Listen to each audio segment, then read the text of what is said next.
అందరికీ వందనాలు. మరి ఇది ఆల్రెడీ జూన్ మాసం, ప్రార్థనా మాసం. మరి మీ సంఘాలలో ప్రార్థనలు జరుగుతూ ఉండుంటాయి. మరి ప్రార్థన ద్వారా జరగని కార్యం అంటూ ఉండదు.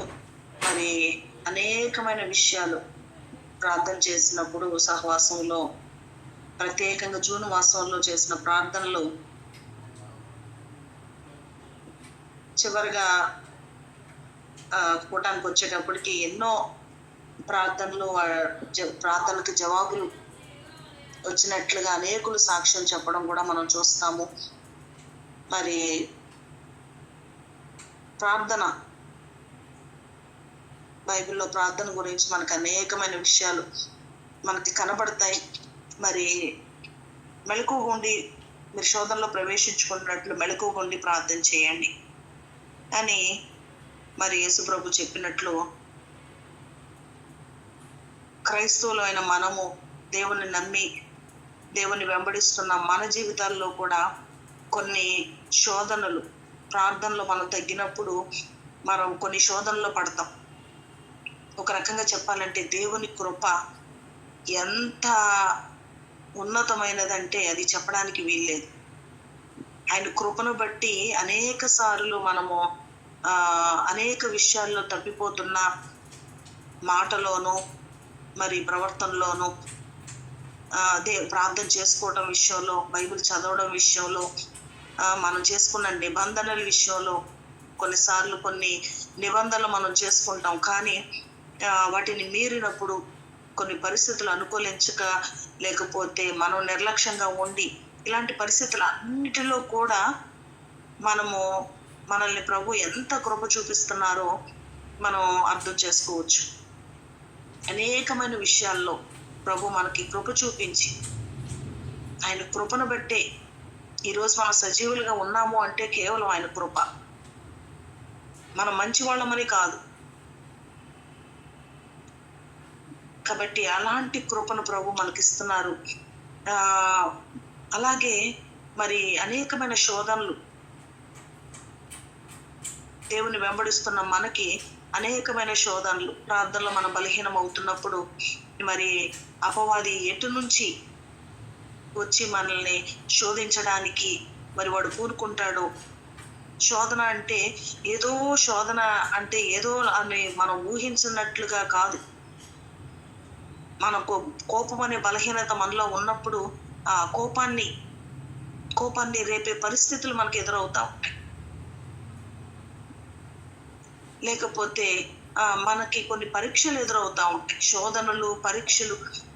మనము ఎంతో అన్ని విషయాల్లో మంచిగా ఉంటాము, క్షమించగలుగుతున్నామా లేదా, కోపం తెచ్చుకోకుండా ఉండగలుగుతున్నామా లేదా, ఇలాంటివి కొన్ని శోధనలు, కొన్ని పరిస్థితులు మరి మనకి ఎదురవుతున్నప్పుడు మన యొక్క భక్తి జీవితం ఎట్లా ఉంది?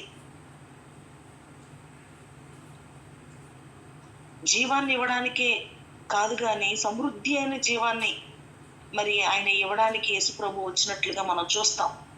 జీవం మాత్రమే కాదు, సమృద్ధి అయిన జీవాన్ని ఇవ్వడానికి యేసుప్రభు ఈ లోకానికి వచ్చారు. కాబట్టి మనం అనేకమైన విషయాలలో పరిపూర్ణంగా దేవుని వైపు చూడలేక అనేక అపజయాల్ని మనము ఎదుర్కోవలసిన వారిగా కనబడుతూ ఉన్నాం. కాబట్టి మెలకువగా ఉండి, ఎప్పుడు కూడా మనం మెలకువగా ఉండాలి. ఏదన్నా ఒక పరిస్థితి వచ్చినప్పుడు మనం ఎలా చూస్తామంటే ఆ పరిస్థితిని వాళ్ళ తప్పు, వీళ్ళ తప్పు అన్నట్లు మనం చూస్తాం. అక్కడ మనము హర్ట్ అవుతాము, మనం ఆ పరిస్థితుల్లో బాధపడతాము, కృంగిపోతా ఉంటాము. అది మనకు ఎఫెక్ట్ అవుతుంది, మన గురించే టాపిక్ అవ్వచ్చు. కానీ వాళ్ళు చేసింది తప్పు, వీళ్ళు చేసింది తప్పు, వాళ్ళు ఇలా మాట్లాడడం తప్పు అని మనము సిచ్యుయేషన్ని అలా చూస్తాం.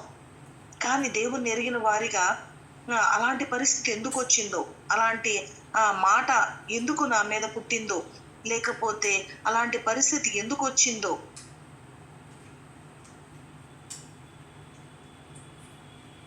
అని మనము ఆ పరిస్థితిలో మనం జాగ్రత్తగా ప్రవర్తించాలి. మొన్న మధ్య నేను ఒక తల్లితో మాట్లాడుతా అన్నాను, అమ్మా ఆ పరిస్థితులన్నీ వచ్చినాయి. మనం మామూలుగా చూసి మాట్లాడితే వాళ్ళ తప్పు, వీళ్ళ తప్పు, వీళ్ళు ఇలా చేయకూడదు, వాళ్ళు అలా చేయకూడదు అని, మన గురించి ఇలా మాట్లాడకూడదు అని మనం అనొచ్చు. కానీ మనం భక్తి చేస్తున్న మనము ఈ పరిస్థితులన్నీ కూడా మనకు ఒక పరీక్షగా వచ్చినాయేమో. వాళ్ళు అలా అనడం తప్పే, వీళ్ళు ఇలా చెప్పడం తప్పే, మనల్ని ఇలా అనడం తప్పే, ఇవన్నీ తప్పే. కానీ ఇలాంటి పరిస్థితి ఎందుకు వచ్చిందో ఇది మనకు ఒక పరీక్షేమో. మన విశ్వాస జీవితానికి ఇది ఒక పరీక్షేమో, ఇది ఒక శోధనేమో. ఈ పరిస్థితుల్లో మనం ఎక్కడ జారిపోకూడదు, మనం ఎక్కడ నోరు జారకూడదు, మనం ఎక్కడ తొందరపడకూడదు, మనం ఎక్కడ బలహీనం అవ్వకూడదు. మనం అనుకుంటాము ఆ సిచ్యువేషన్ మనం తప్పు చేయలేదు, కానీ మనకి ఆ పరిస్థితులు, కొన్ని పరిస్థితులు వచ్చినప్పుడు మనం బలహీనమయ్యే పరిస్థితులు. తప్పు చేసిన వాళ్ళు బాగానే ఉంటారు, అన్నవాళ్ళు బాగానే ఉంటారు, చెప్పిన వాళ్ళు బాగానే ఉంటారు, అందరూ బాగానే ఉంటారు. ఆ విషయాన్ని బట్టి మనం బాధపడిపోతా, కృంగిపోతా ఉంటాం. మనము నోరు జారిపోతాం, లేకపోతే మనము తొందరపడిపోతాము. కాబట్టి అనే విశ్వాసులమైన మనము మన మన ఏ పరిస్థితుల్లో మనము నిలబడగలగాలో, ఎలాంటి పరిస్థితులు వచ్చినప్పుడు మనం ధైర్యంగా నిలబడాలో మనము మెలకుగా ఉండాలి. ప్రభు చెప్తా ఉన్నారు, మెలకుగా ఉండి ప్రార్థన చేయండి. మీరు శోధనలు ప్రవేశించుకున్నట్లు మెలకువగుండి ప్రార్థన చేయండి. ఎంత పేతురు యేసుప్రభుని వెంబడించాడు, యేసుప్రభుని విడవకుండా ఉన్నాడు. కానీ ఆ శోధన వచ్చినప్పుడు ఎలాగా నిలబడలేకపోయాడు. కానీ మరలా తన తప్పును తను తెలుసుకొని పశ్చాత్తాపడి మరలా స్థిరపరచబడ్డాడు. క్రీస్తు అనే బండ మీద మరి స్థిరపరచబడ్డాడు. కాబట్టి మనం ప్రార్థన చేసేటప్పుడు కూడా ఆశతో ప్రార్థన చేసినప్పుడు, అన్నామణి గురించి మనం చూస్తే ఆమెకి చాలా కోపం. ఆ కోపం విషయంలో జయము కొరకు తను ప్రార్థన చేసుకున్నప్పుడు, తను జయము కొరకు ప్రార్థన చేసుకున్నప్పుడు దేవుడు ఆమెకు అర్థం చేశాడు.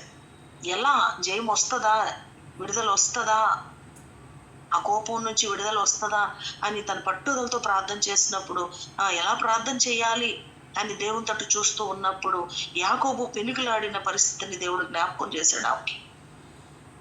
అలాగ పెనుగులాడినప్పుడు అది సాధ్యం అవుతుంది. ప్రార్థన ద్వారా సాధ్యం కానిది ఏదీ లేదు. మనం అనేకమైన వాటి కొరకు ప్రార్థన చేస్తాం, కానీ మనలో ఉన్న కోపాన్ని జయించాలనో, మనలో ఉన్న అసూయాన్ని జయించాలనో, మనలో ఉన్న స్వభావాల్ని జయించాలనో పట్టుదలతో మనం ప్రార్థన చేస్తామా? ఆశతో మనం ప్రార్థన చేస్తామా? ఆ శక్తితో మనం ప్రార్థన చేస్తామా? యాకోబు పెనుగులాడినట్లు మనం పెనుగులాడతామా? మన స్వభావాలను బట్టి, మన బుద్ధులను బట్టి, మన ప్రవర్తనను బట్టి మనం ఎంత నష్టపోతున్నామో, మనం ఇతరులకి ఎంత అభ్యంతరకరంగా ఉంటున్నామో వీటిని మనం ఆలోచించాం. ఎంతవరకు లోకానుసారంగా ఇది కావాలి, అది కావాలి, ఇది సంపాదించాలి, అది సంపాదించాలి, లేకపోతే శరీరానుసారమైన వాటినే దేవుణ్ణి అడిగి మనం పొందుకుంటున్న వారం అయితే మనము చాలా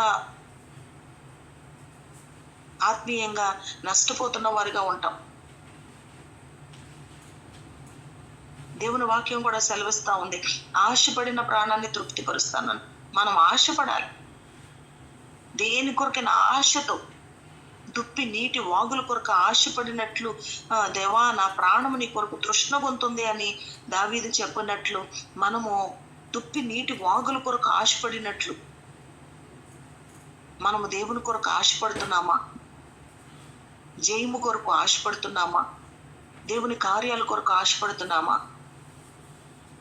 అన్నామణి బుక్ జస్ట్ నేను ఊరికనే ఇందాక చదువుతా ఉన్నాను కొంతసేపు.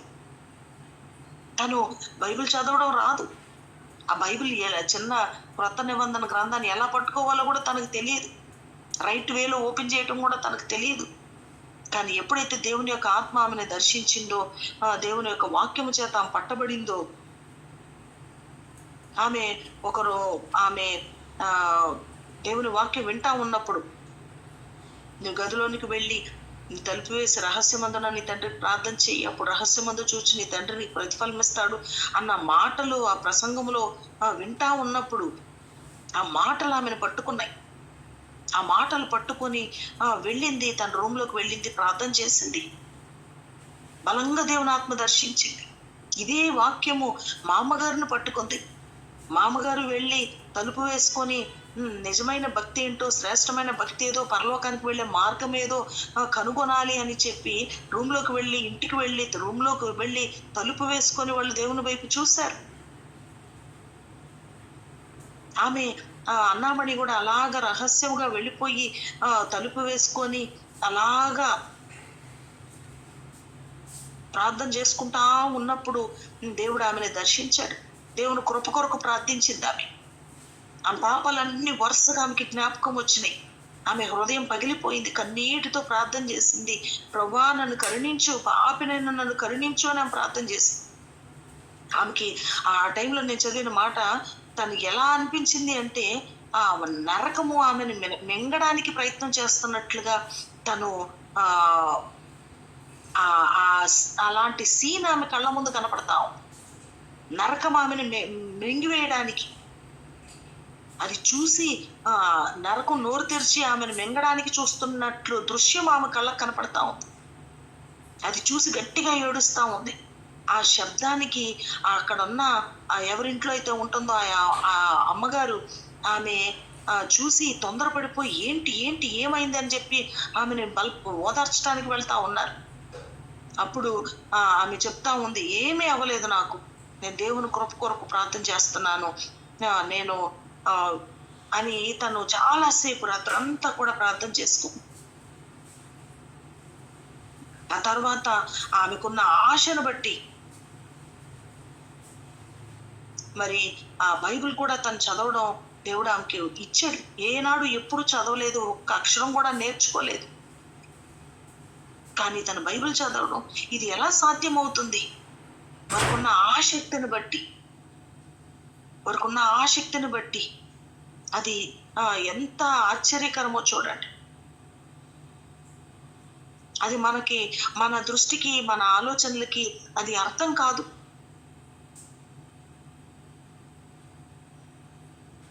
దేవుని పని కొరకు ఆయన ఎలాగా దేన్నైనా చేయగలడు. ఆయన మహిమార్థమై మనం దేనిని అడిగితే ఆయన తప్పకుండా చేస్తాడు. ఎలాంటి ప్రార్థనా జీవితం, ఏదైనా అసాధారణమైనది మన జీవితంలో మనం పొందుకోగలిగామా? ఈ స్వభావం మీద నాకు జయం వచ్చింది అని మనం చెప్పగలుగుతున్నామా?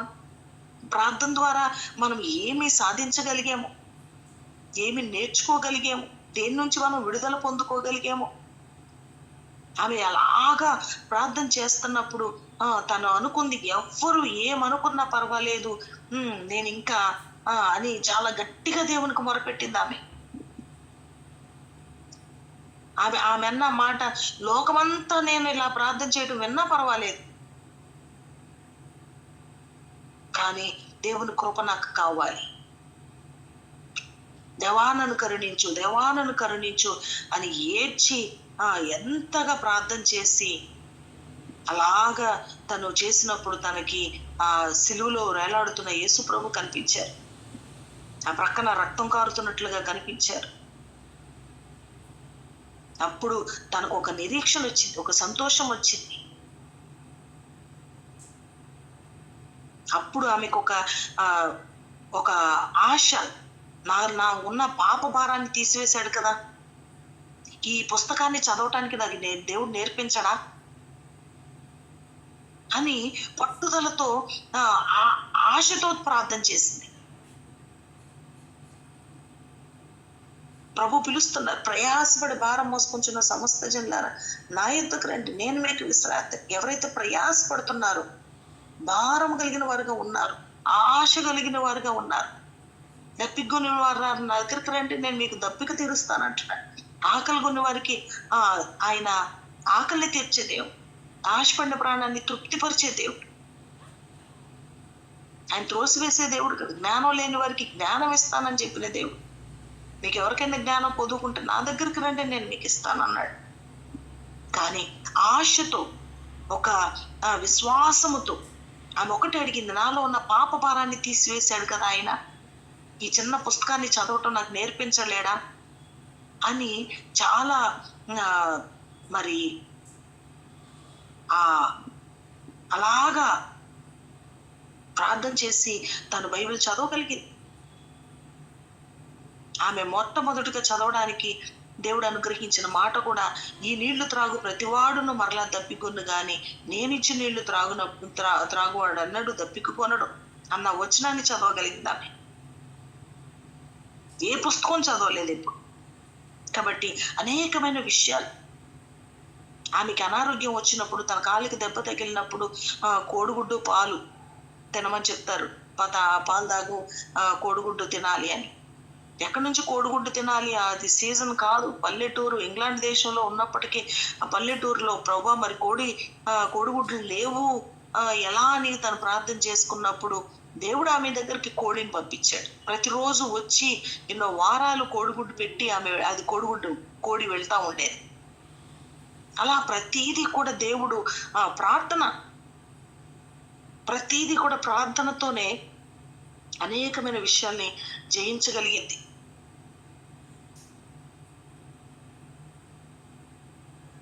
తన యొక్క జీవితం అంతా కూడా మనం చూస్తే ప్రార్థన ప్రార్థన ప్రార్థన. ఎలాగ విశ్వాసంతో ఆమె ప్రార్థన చేసిందో, ఎలాగా దేవుని కార్యాలని తను చూసిందో.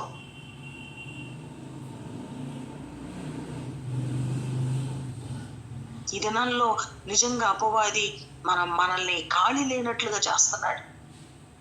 మనకు అసలు సమయం లేనట్లుగా చేస్తున్నాడు. మన సమయం అంతా వృధా చేస్తున్నాడు. పట్టుదలతో గదిలోకి వెళ్ళి తలుపు వేసుకొని రహస్యంగా మన దేవుని సన్నిధిలో ప్రార్థన చేసింది ఎప్పుడు?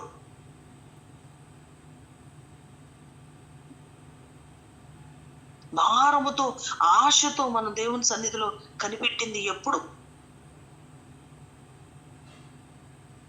ఎన్నో సమస్యలు ఉన్నాయి, ఎన్నో పరిస్థితులు ఉన్నాయి, ప్రార్థన చేయవలసినవి ఎన్నో మనకు ఉన్నాయి. కానీ ఆ పట్టుదలతో మనం ప్రార్థన చేయలేకపోతున్నాం. దేవుని కొరకు కనిపెట్టలేకపోతున్నాం.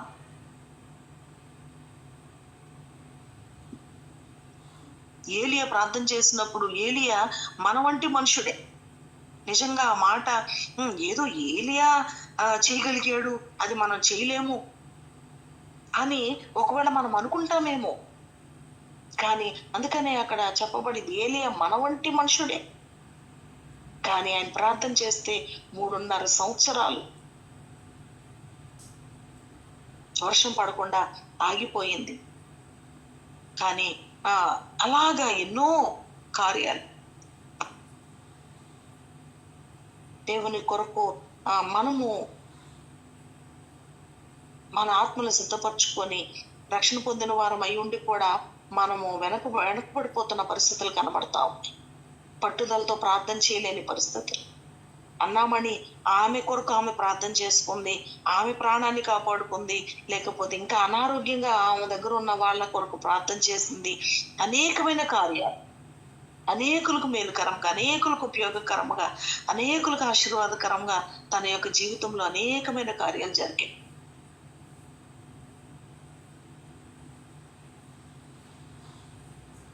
మన సమయాన్ని మనం వృధా చేసుకుంటూ దేవుని తట్టు చూడలేని వాళ్ళగా,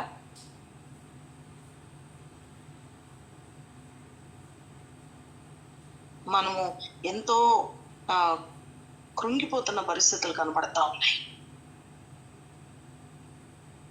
మొన్నటి దినాన్న అమ్మగారు వచ్చారు ఇక్కడికి. వచ్చినప్పుడు అంతకు ముందు ఒకసారి ఒక ఇద్దరిని నేను పిలిచాను. వచ్చి వాళ్ళు చర్చెస్కి వెళ్ళరు, కానీ కొంచెం దేవుని మీద విశ్వాసం ఉంది వాళ్ళకి. సో వాళ్ళని పిలిచి ప్రార్థన చేయించుకున్నారు. అప్పుడు లాస్ట్ టైం కొంతసేపు మాట్లాడారు. వాళ్ళు ఎప్పుడు మమ్మీ ఎప్పుడు వస్తారా ఒకసారి చెప్పండి అని చెప్పి అడుగుతూ ఉంటారు. మొన్న అలా వచ్చినప్పుడు 5 నిమిషాలే జస్ట్ అట్లా కనపడి వెళ్ళిపోండి, వేరే మీటింగ్కి వెళ్తున్నారు, టైం ఉండదు అని చెప్పినప్పుడు వాళ్ళిద్దరూ వచ్చారు. ఒక నమ్మకము వాళ్ళకి కలిగింది. వాళ్ళు ప్రార్థన కొరకు వాళ్ళు వచ్చారు. ప్రార్థన చేస్తున్నప్పుడు వాళ్ళకి ఎంతో ధైర్యాన్ని చెప్పి వాళ్ళకి ఎంతో విశ్వాసాన్ని కలిగేలాగా మాట్లాడి వాళ్ళ కొరకు చాలా భారంతో ప్రార్థన చేశారు. దేవుని ఎరగని వ్యక్తి అలాగా మమ్మీ ప్రార్థన చేస్తుంటే అలాగా కన్నీళ్లు విడుస్తూ ఉంటాయి. మొన్న ఒక రోజున అమ్మగారు ఒక అమ్మాయి కోసం అలాగా పట్టుకొని ప్రార్థన చేస్తూ ఉంటుంటే ఒక అరగంట సేపు అమ్మాయి అలా ఏడుస్తూ ఉంది.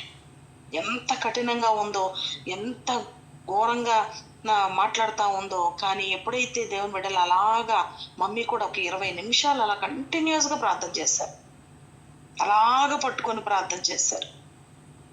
నేను ఆ అమ్మాయికి చెప్పాను, అమ్మా నీకోసం ఎంత ప్రార్థన చేశారు, నువ్వు ఎన్నో రోజులు ఉన్నావు ఇక్కడ, కానీ ప్రతి క్షణము నువ్వు వెళ్ళిపోవాలి వెళ్ళిపోవాలి వెళ్ళిపోవాలి, నేను ఇక్కడ నుంచి వెళ్ళిపోవాలి అని చెప్పి తీసుకొచ్చిన వాళ్ళ మీద బాధ పెట్టుకొని పోట్లాడుతూ నువ్వు అలా ఉన్నావు. కానీ నీకోసం ఎంత భారంగా ప్రార్థన చేశారు అమ్మగారు. దేవునాత్మ నేను దర్శించింది, పశ్చాత్తాపడ్డావు నువ్వు, కానీ కదలిక వచ్చింది. బెతస్తా కోనేరులో నీళ్లు కదిలించబడినప్పుడు ఆ క్షణంలో అన్నట్లుగా అక్కడ ఒక కదలిక వచ్చింది. నీ హృదయం కరిగింది.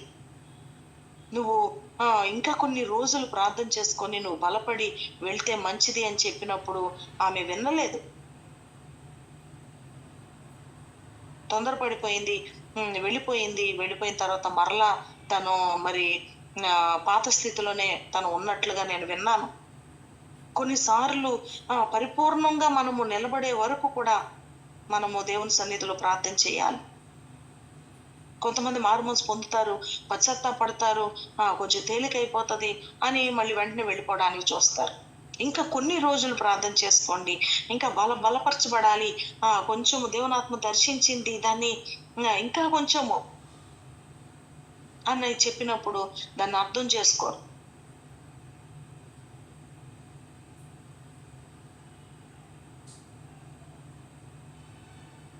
కాబట్టి ప్రార్థన ద్వారా ఎన్నో కార్యాలు మనం చూస్తూ ఉన్నాం. ప్రార్థనా పరులుగా మనము ఈ తరానికి ప్రార్థనా పరులుగా మనం ఉండాలి. మన సంఘాలలో ప్రార్థనా పరులుగా మనం ఉండాలి. అన్నిటికీ వస్తారు కొంతమంది, ప్రార్థన అనగానే మాయమైపోతారు. ఏ డిస్కషన్ అయినా గబగబా వస్తారు, పెద్దలాగా వ్యవహరిస్తారు, అన్నిటికీ ముందు ఉండడానికి చూస్తారు. ప్రార్థన చేయాల్సి వచ్చేటప్పటికి మాత్రం లాస్ట్ అసలు అడ్రస్సే లేకుండా ఉంటారు. అపవాది ఉపయోగించే గొప్ప ఆయుధం ఏంటి అంటే మనల్ని ప్రార్థన చేయనీయకుండా చేయడమే.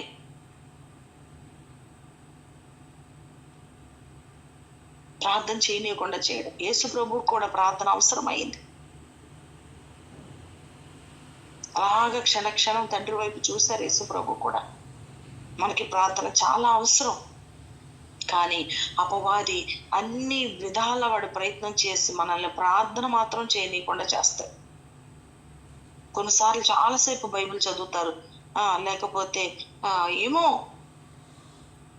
దేవుని సన్నిధిలో గడుపుతున్నట్లుగానే ఉంటారు. కానీ ప్రార్థన మాత్రం మనం ఎప్పుడైతే ప్రార్థన చేస్తామో అపవాది వాడు నిలబడలేడు. మనం దేవునికి లోబడినప్పుడు, మనం మోకరించగలిగినప్పుడు, మనము ఎప్పుడైతే ప్రభు తట్టు మనం చూస్తామో అపవాది వాడు రెస్ట్లెస్ అయిపోతాడు. కాబట్టి మనందరి జీవితాల్లో కూడా అనేకమైన అవసరాలు ఉన్నాయి. గదిలోనికి వెళ్ళి రహస్యముగా మనం ప్రార్థన చేసుకుంటే గొప్ప కార్యాలను మనం చూస్తాం. మామగారు వాళ్ళ యొక్క జీవిత చరిత్ర మనం చూస్తే వాళ్ళు ఎంత ఆశ, ఒకటే ఆశ. దేవుని వాక్యం చదువుతూ ఉన్నప్పుడు వాళ్ళకి ఒక ఆశ, దేవుని కొరకు బ్రతకాలి, పరలోకానికి వెళ్ళే భక్తి చెయ్యాలి. ఎంత ఆశ అంటే ఏమీ కొన్ని సేవా పిలుపు కాదు. ఉద్యోగాలు వదిలేసి వెళ్ళడానికి వాళ్ళకి దేవుడు ఏమి సేవకు పిలుచుకోలేదు. వాళ్ళకి అసలు అప్పటికి మారు మనసు అనుభవం ఏమీ లేదు. కానీ ఆశ ఉంది. ఎలాంటి ఆశ అంటే దేవుని కొరకు బ్రతకాలి, పరలోకానికి వెళ్ళాలి, మనము శ్రేష్టమైన భక్తి మనం చేయాలి అన్న ఆశ వాళ్ళని ఎంత ఎంత ఆశ ఉంటే ఉద్యోగాలు రిజైన్ చేస్తారు. ఒక్కసారి ఆలోచించు. మనకు ఆశ ఉంది, దేన్ని మనం వదలగలుగుతున్నాం, దేన్ని మనం వదులుకోగలుగుతున్నాం? దేవుణ్ణి సన్నిధికి రావడం కొరకు మనకి అన్నిటినీ ముందు పెట్టుకుంటున్నాం, కానీ దేవుణ్ణి దేవుణ్ణైనా నిర్లక్ష్యం చేస్తున్నాము. దేవుని సన్నిధిని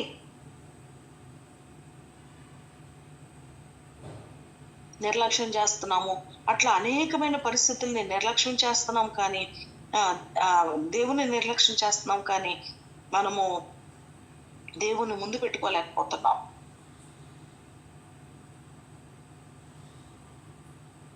కాబట్టి ప్రార్థన, మామగారు వాళ్ళు ఎలాంటి ఆశ అంటే మరి అంత ఆశను బట్టి, ఆ తల్లికి వచ్చిన ఆలోచనను బట్టి తన భర్తకి చెప్పి మరి ఎలాంటి ఆశతో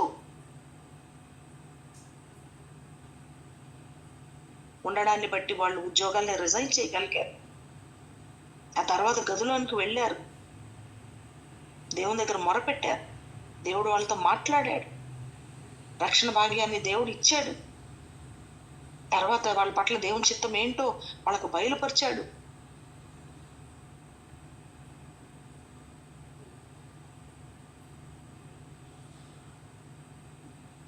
వాళ్ళు చేసిన ప్రార్థన దేవుడు ఆలకించాడు.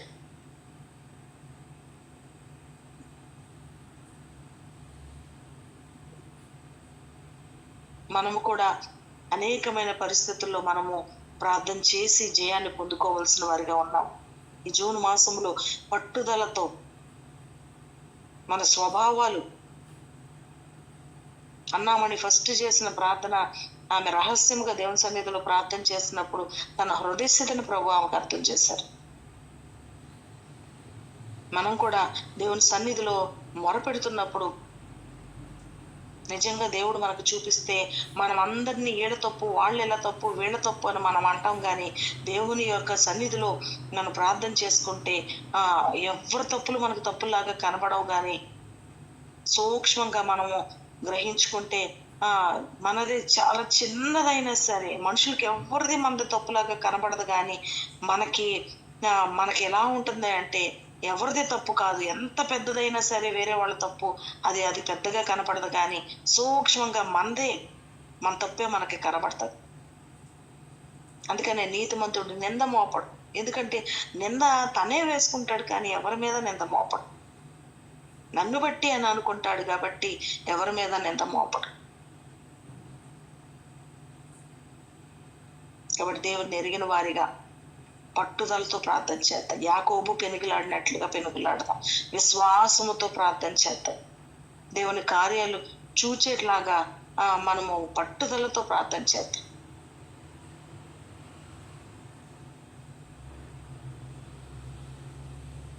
మామగారు పట్టుకున్న మాట, అన్నామణి పట్టుకున్న మాట, మరి మనము కూడా రహస్యంగా వెళ్ళి, ఒకసారి మీ అందరికీ తెలిసిన జరిగిన సంఘటన ఇది.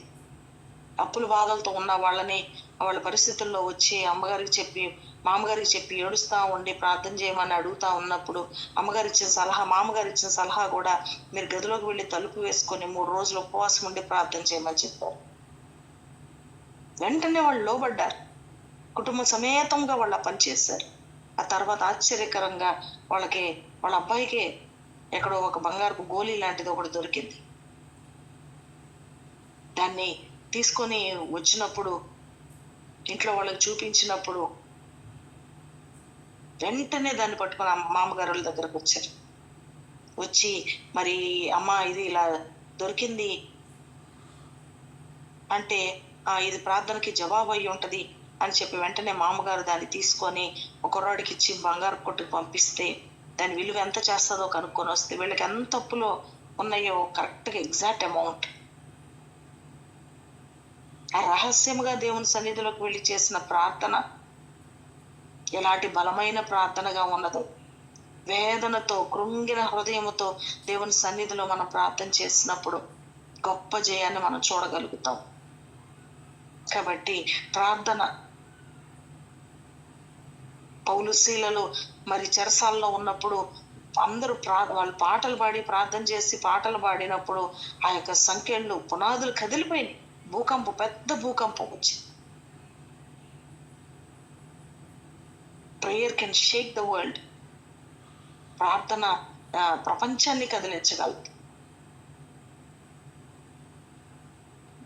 కాబట్టి మరి పేతురు కూడా చెరసాల్లో ఉన్నప్పుడు ఎలాగా విడుదల పొందాడు? సంఘం అంతా ప్రార్థన చేసినప్పుడు కొన్ని పరిస్థితులు సంఘం కలిసి ప్రార్థన చేయాల్సిన పరిస్థితులు ఉంటాయి. మరి రాత్రికాల సమయంలో అనేకులు ఆశతో ప్రార్థన చేసుకోవాలి అని ఆశపడుతున్నాం వారిగా మనం ఉన్నాము.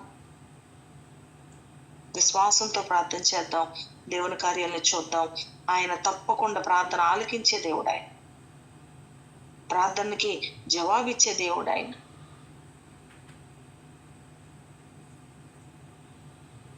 మన యొక్క ప్రార్థనలు కూడా అవన్నీ కూడా మన దుఃఖము, మన కన్నీరు అన్నిటికి కూడా అది దేవుని దగ్గరికి చేరుతాయి. మరి మనము శుద్ధ హృదయంతో మనం ప్రార్థన చేసినప్పుడు ఖచ్చితంగా జవాబులు పొందుకోగలుగుతాం. చిన్న ప్రార్థన చేసుకుందాం. ఏలియా మనలాంటి మనుషుడే. ఆ దినాలలో దేవుడు చేసిన కార్యాలు మన దినాలలో కూడా చేయగలడు. ఆయన అన్నామణిని నడిపించిన దేవుడు, తనకు చదువిచ్చిన దేవుడు, అడుగడుగున దేవుడు తనకి ప్రార్థన ద్వారా అన్నిటినీ సాధ్యపరచుకో. మన జీవితంలో కూడా ప్రార్థన ద్వారా మన స్వభావాన్ని మనం ఆధీనంలో పెట్టుకుందాం. మన యొక్క పరిస్థితులను దేవునికి అప్పగించుకుందాం. మన బిడ్డల్ని దేవునికి అప్పగించుకుందాం. సంఘ పరిస్థితుల్ని, సహవాసంలో ఉన్న పరిస్థితుల్ని దేవునికి అప్పగిద్దాం. ప్రతి విషయము కూడా పట్టుదలతో యాకోబు పెనుగులాడినట్లుగా దేవుని యొక్క సన్నిధిలో పెనుగులాడి జయాన్ని చూద్దాం. ప్రేరేపించబడిన వాళ్ళు ఎవరన్నా క్లుప్తంగా చిన్న ప్రార్థన, ఒక నలుగురికి మాత్రం ఒక అవకాశం ఇవ్వబడుతుంది.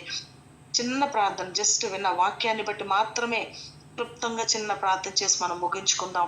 ఆ తర్వాత మరలా మరి విజ్ఞాపన చేయడానికి లేకపోతే ఉన్న ప్రేయర్ రిక్వెస్ట్ల కొరకు ప్రార్థన చేయడానికి కేటాయించుకుందాం మన సమయాన్ని. Recording stopped.